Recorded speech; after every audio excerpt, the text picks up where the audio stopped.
زبردست جگہ بن جاتی. اس کو ابھی اور ڈیولپ کرنے کی ضرورت ہے.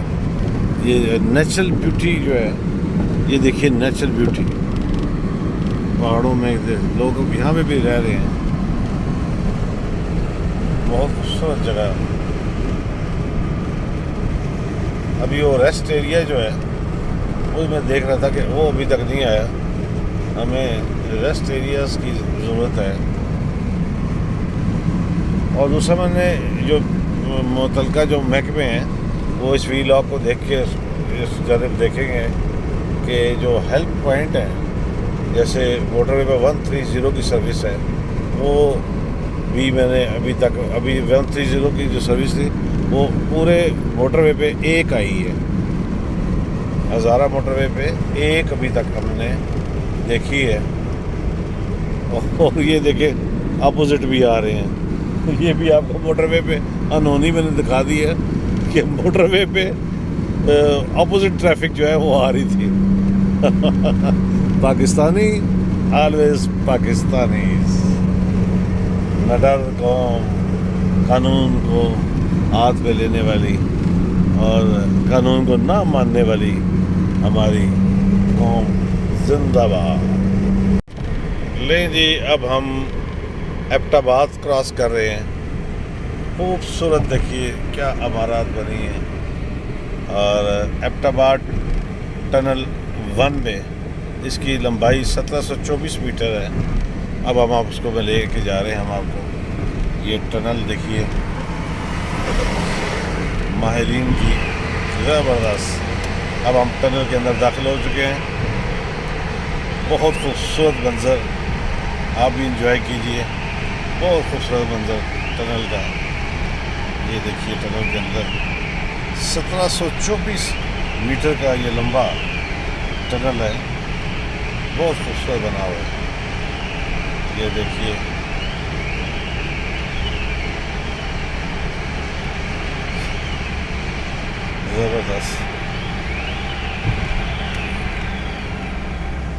زبردست ٹنل جو ہے، اس کی 1724 میٹر ٹنل کے اندر سے ہم گزر رہے ہیں. بہت خوبصورت بنا ہوا ہے. کسی بھی ترقی یافتہ ملک سے ہم کم نہیں ہیں. زبردست کام ہوا ہے. اور یہ کریڈٹ جاتا ہے. یہ دیکھیے سائڈوں پر بھی، یہاں پہ بھی آپ ایمرجنسی کے طور پر رک سکتے ہیں.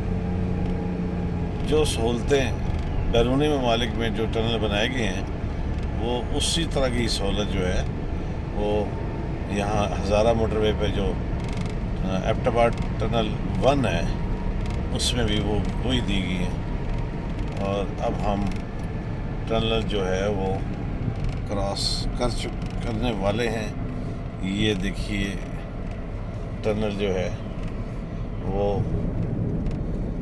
یہ موٹر وے پولیس حسب سابق اوور سپیڈنگ اور دیگر جو رولز کی خلاف ورزی ہے اس پہ متعدد گاڑیوں کو روک کے کھڑے ہوئے ہیں.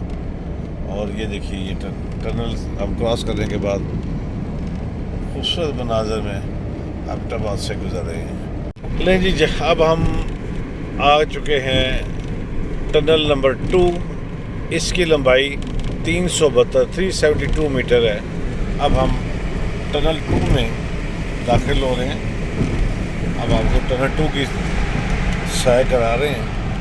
یہ 372 میٹر ہے.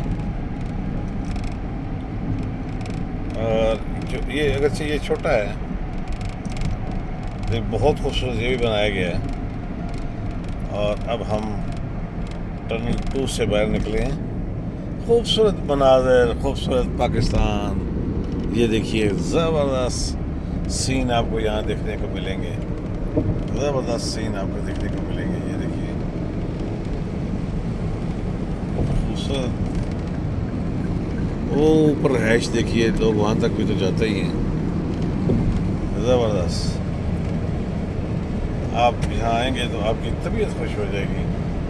آپ ڈسکور کیجئے پاکستان کو، سیاحت کو فروغ دیجئے.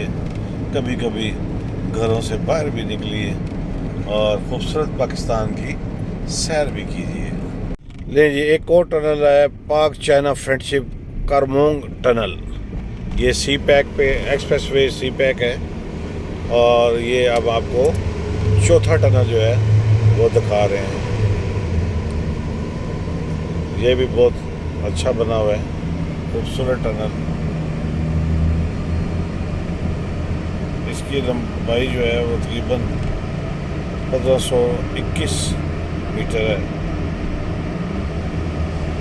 اور یہ چھوٹا ہے. اور یہ ٹنل بھی ہم نے آپ کو دکھایا. یہ سی پیک ایکسپریس وے, سی پیک اس کو کہتے ہیں. یہ چائنا فرینڈشپ کا نشانی ہے, اور بہت خوبصورت علاقہ. یہ دیکھیے بہت خوبصورت, یہ زبردست. یہ دیکھیے کیا پہاڑوں کو کس طرح اس کو کاٹ کے پھر اس کے اوپر یہ سارا کے نیچے گرے نا. بہت خوبصورت بنایا ہوا ہے, بہت خوبصورت. جی تو آپ کو ہم آج ٹنل پہ ٹنل دکھائیں گے. 2 ٹنل تو اب کراس ہم کر چکے ہیں. اب آیا ہے مانسیرا کا ٹنل نا. یہ مانسیرا کا ٹنل بہت خوبصورت ویو ہے. پہاڑ دیکھیں, زبردست قسم کا. یہ دیکھیں دونوں طرف بہت خوبصورت.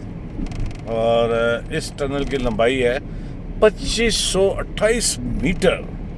2528 میٹر ٹنل کی لمبائی ہے.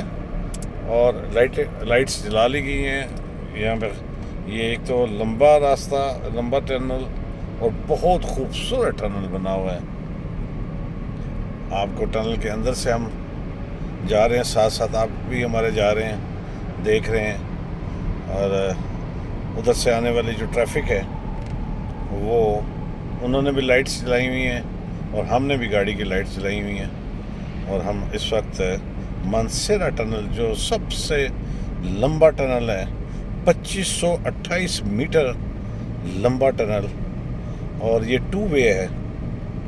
جبکہ ایبٹ آباد کے جو دونوں ٹنل آپ کو ہم دکھائے تھے وہ 1 وے تھے, جانے کے الگ اور ادھر سے آنے کا الگ تھا. جبکہ یہ ایک ٹنل ہے اور یہ ڈبل ہے. یہاں پہ آنا اور جانا دونوں ہیں, کراسنگ ہے. اس لیے ایک جگہ پہ آپ کو ملے گا گرین, اور جہاں سے جاتے وقت ایک ملے گا ریڈ, اور ادھر سے آتے وقت بھی اسی طرح ایک گرین اور ایک ریڈ سگنل آپ کو ملے گا, جو آپ کو بتائے گا کہ آپ یہاں پر گاڑی کراسنگ کر سکتے ہیں. کراسنگ جو ہے وہ یہاں پہ منع ہے. بہت خوبصورت منظر. اور یہ ایک اور بھی ہے کہ اوورٹیک سگنل لکھے ہوئے ہیں, اوورٹیک نہیں کرنا. اور ایک نو اسموکنگ ایریا بھی اس کو لکھا گیا ہے کہ یہاں پہ آپ اسموکنگ بھی نہیں کر سکتے, سگریٹ نہیں پھینک سکتے. وہ ویسے بھی ہمیں اپنی شاہراہوں کی اور صفائی کا خیال رکھنا چاہیے, یہ ہم پر ویسے بھی ایک فرض ہے. تو مانسیرا ٹنل بہت, یہ تھوڑا گاڑی خراب ہو جائے یا کوئی ایمرجنسی ہو تو اس کے لیے بھی انہوں نے بیچ میں راستہ دیا ہوا ہے. اور یہ ٹنل جو ہے جو 2824 میٹر لمبا ٹنل, اب تھوڑی سی نیچرل روشنی میں نظر آئی ہے, آپ بھی دیکھ رہے ہوں گے. اس میں ہم باہر کی جانب نکلیں گے انشاءاللہ. تو یہ ایک خوبصورت سب سے طویل ٹنل ہزارہ موٹر وے کا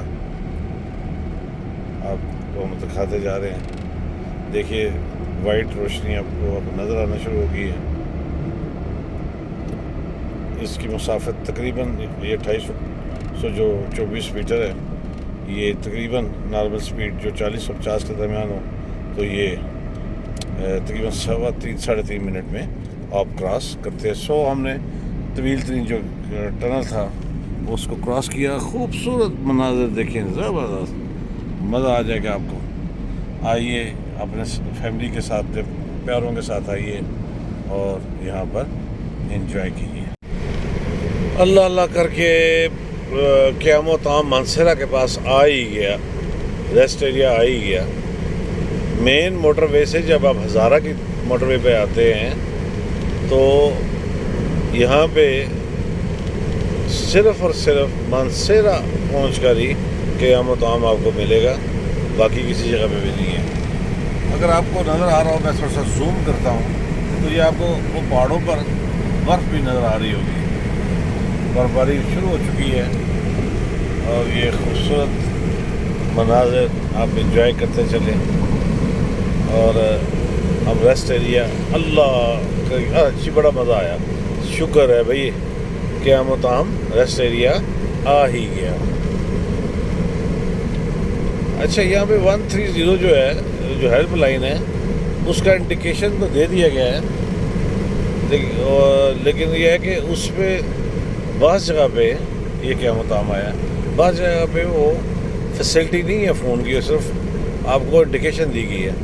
تو پورے ہزارہ موٹر وے پر اکلوتا قیام و طعام مطلب ریسٹ ایریا آ چکا ہے. دیکھتے ہیں کہ یہاں پر کیا کیا سہولیات مسافروں کے لیے میسر ہیں. تو میرے ساتھ رہیے گا, ہم قیام و طعام سب سے فارغ ہو کے پھر آپ سے بات کرتے ہیں. تو پھر ہم فائنلی پہنچ گئے ہیں فالج سینٹر نذیر آباد آہل.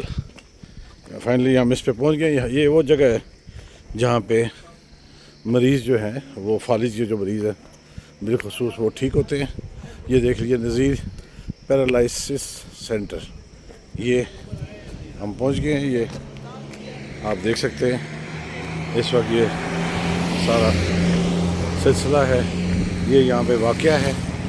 یہ اس کے بعد پھر ہم ان سے ملتے ہیں, پھر ڈاکٹر صاحب سے پھر ہم ملاقات کرتے ہیں. یہ جگہ آپ کو بتانے کا مقصد یہ تھا کہ خدا نخواستہ آپ کے عزیز و اقارب ارد و نواح یا ہمسائے میں کوئی بھی فالج زدہ آدمی ہو تو اس کو یہاں لازمی بھیجیں. میں نے یہاں پہ کچھ لوگوں کے انٹرویوز بھی کیے ہیں جنہوں نے بتایا کہ ہم یہاں آ کے بولنے کے قابل, چلنے پھرنے کے قابل ہو گئے ہیں. تو یہ ڈاکٹر صغیر احمد سواتی لکھا ہوا ہے اور ڈاکٹر ظہیر بھی ہیں. تو یہ جگہ میں آپ کو بتانے کا مقصد یہ ہے کہ آپ یہاں پر آ کے اپنے مریض کا علاج کرا سکتے ہیں. تو یہ جگہ تھی, یہاں پہ میں نے آپ کو لے کے آنا تھا. یہاں میں پہنچ چکا ہوں. تو پھر اب ڈاکٹر صاحب سے بات کے بعد پھر ہم اجازت چاہیں گے. جی تو فائنلی میں جب پہنچ گیا فالج سینٹر تو میں نے کہا چلے ڈاکٹر صاحب سے آپ کی ملاقات کرا دیں اور آپ کو پتہ چل جائے کہ یہاں پہ کون سے مریض آتے ہیں اور کیسے ان کا علاج کیا جائے. السلام علیکم ڈاکٹر صاحب, کیا حال ہیں آپ کی؟ جی ٹھیک ہے. ڈاکٹر صاحب کیا نام ہے آپ کا؟ ڈاکٹر صاحب کبیر خان. ڈاکٹر کبیر صاحب. تو یہ بتائیں کہ ڈاکٹر صاحب یہاں پہ کیا علاج کرتے ہیں, کون سے زیادہ تر مریض آتے ہیں؟ زیادہ تر ہم پیشنٹ لیتے ہیں جی اسٹروک کے. ٹھیک ہے جی, جتنے بھی اسٹروک کے پیشنٹ ہوتے ہیں چاہے وہ تازے ہوں یا پرانے ہوں جیسے بھی ہوں, لیکن فوکس زیادہ ہمارا ہوتا ہے کہ ہم تازے اٹیکس لیں کیونکہ ان کی ریکوری جلدی ہو جاتی ہے. پرانا اٹیک تھوڑا ٹائم لیتا ہے. اس کے علاوہ ہم اسپائن کے جتنے پرابلمز ہوتے ہیں اس کے بھی تھوڑے بہت پیشنٹ لے لیتے ہیں. سی پی چائلڈز ہم کافی لیتے ہیں. سی پی چائلڈ ہمارے پاس آتے جاتے رہتے ہیں, لیکن مین فوکس ہمارا اسٹروک ہے. تو یہ بتائیں کہ اس میں علاقہ پاکستان کے کس علاقے سے زیادہ تر لوگ آتے ہیں؟ سر کوئی اتنا خاص وہ نہیں ہے کہ کوئی ایک علاقے سے زیادہ, لیکن اگر دیکھا جائے تو کشمیر زیادہ اس میں ہے انوالو ہے کیونکہ کشمیر کے بہت سارے پیشنٹس آتے ہیں. اس کے علاوہ پھر اوورآل پورے پاکستان سے آتے ہیں, لیکن زیادہ فوکس کشمیر. اچھا فالج کا جو مریض ہے کتنے عرصے میں ٹھیک ہو جاتا ہے, پرانا اور نیا کتنے عرصے میں ہو جاتا ہے؟ سر تازے اٹیک کا یہ ہوتا ہے کہ ود ان 72 ہارز وہ کافی امپرومنٹ کر جاتا ہے. لائک اس کا پاؤں ہاتھ وہ کام کرنے لگ جاتا ہے. اس کے علاوہ میکسیمم مہینے تک جاتا ہے تازہ اٹیک. اب جو پرانا ہے تو وہ پرانا میکسیمم 2 منتھ 3 منتھ تک بھی چلا جاتا ہے. کچھ ایسے ہوتے ہیں اسپائن کے پیشنٹ ہیں ان کے 6 منتھ بھی لگ جاتے ہیں.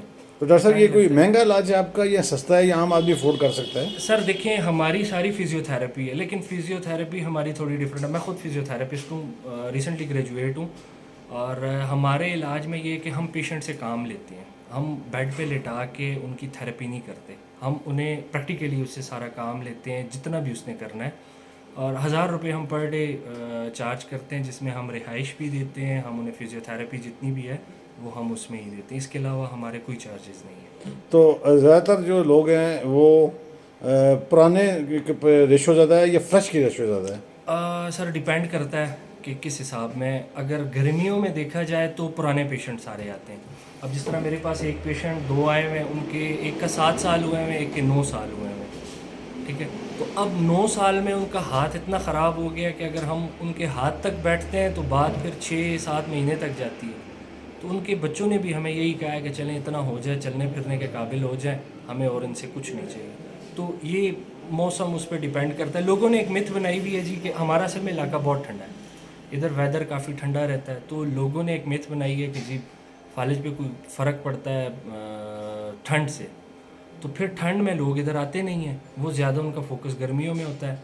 تو مطلب فالج کا وہ ٹھنڈ سے اور گرمائش سے کوئی تعلق نہیں. سر اگر آپ پیشنٹ سے پوچھ لیں, کسی پیشنٹ سے بھی, تو وہ بھی یہی بات کرتے ہیں کہ ہمیں کوئی فرق نہ ٹھنڈ سے پڑتا ہے نہ گرمی سے پڑتا ہے.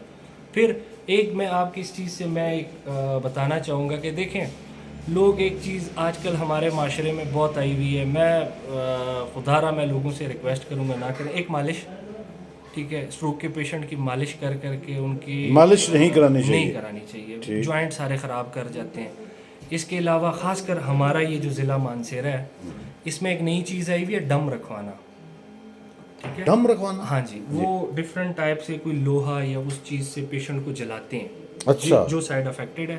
اچھا. تو دیکھا جائے نبی پاک نے اس چیز سے منع کیا ہوا ہے. اس پہ ایک حدیث ہے کہ جو ڈم رکھوائے گا یا دم ڈلوائے گا اس کو اللہ کی توکل حاصل نہیں ہوگی. تو یہ اللہ کی توکل نہیں حاصل مطلب یہی ہے اللہ اسے شفا نہیں دے گا. اس چیز پہ تھوڑا میں بولوں گا کہ تھوڑا سا گزارا کریں لوگ کہ یہ ان 2 چیزوں سے اپنے پیشنٹس کو بچائیں. آپ کیا پیغام دیں گے کہ لوگوں کو کس چیز سے پرہیز کرنا چاہیے, اس فالج سے بچنے کے لیے, معذوری سے بچنے کے لیے کیا پیغام دیں گے؟ آج کل ایک چیز میں آپ کو بتاؤں نا کہ پہلے اگر آپ آج سے پہلے چلے جائیں نا 5-10 سال پہلے, تو چیز ہوتی تھی آپ کوئی کہتا تھا فالج ہو گیا, آپ کے ذہن میں ایک دم ایک بابا بن جاتا تھا, سفید داڑھی ہوگی, سفید بال ہوں گے. لیکن اب وہ بات نہیں رہی. ٹھیک ہے, اب ینگ لوگوں کو بھی ہو رہا ہے. ہماری خوراک ایسی ہے, ہر بندہ بی پی کا پیشنٹ بنا ہوا ہے. ٹھیک ہے, ایون میرا چھوٹا بھائی ہے 14-15 سال اس کی عمر ہے, وہ ہائی بلڈ پریشر کا پیشنٹ ہے. تو یہ چیز ہے کہ ہائی بلڈ پریشر کو روکا جائے, ہاں جی, روکا اس کو کنٹرول کیا جائے. خوراک بھی ہے, خوراک زیادہ میٹر کرتی ہے کہ یہ ڈالڈے یہ ساری چیزیں اس میں انوالو ہو جاتی ہیں. سادہ خوراک اور بلڈ پریشر کو اچھی خوراک, سادہ اچھی اور بلڈ پریشر کو کنٹرول کیا جائے. تو سن رہے تھے آپ ڈاکٹر صاحب کے, ڈاکٹر کبیر کا کہنا ہے کہ آپ سادہ خوراک کھائیں اور اچھی خوراک کھائیں, ورزش کریں, چہل قدمی کریں, اور ساتھ آپ اپنے روزہ لازمی رکھیں اور بی پی کو کنٹرول کریں. تو آپ ساری زندگی کی جو معذوری ہے اس سے بچ سکتے ہیں. تو بہت شکریہ ڈاکٹر صاحب, آپ کے ٹائم کا بہت شکریہ. تو میں یہاں سے اب اجازت چاہوں گا آپ کو. آج میں ہزارہ موٹر وے سے لے کر یہاں تک پہنچا ہوں, تو فالج سینٹر کا آپ کو دورہ بھی ہو چکا ہے. تو انشاءاللہ پھر نئی وائلاگ کے ساتھ, نئی بات کے ساتھ آپ کے ساتھ گپ شپ ہوگی, پھر آپ کو بتائیں گے. چلتے چلتے ہمیشہ کی طرح یہ کہوں گا, جہاں آپ اپنا اور اپنے پیاروں کا خیال رکھتے ہیں, ارد گرد موجود مستحقین کا بھی خیال رکھیے گا, اور کوشش کیجیے گا کہ کوئی آپ کی شکایت اللہ سے نہ لگا دے. تو میرے چینل کو سبسکرائب کیجیے گا, لائک کیجیے گا, کمنٹس کیجیے گا, مجھے اس کا انتظار رہے گا. انشاءاللہ نئی ویلاگ اور نئی بات کے ساتھ کل حاضری ہوگی. اجازت دیجیے, اللہ حافظ.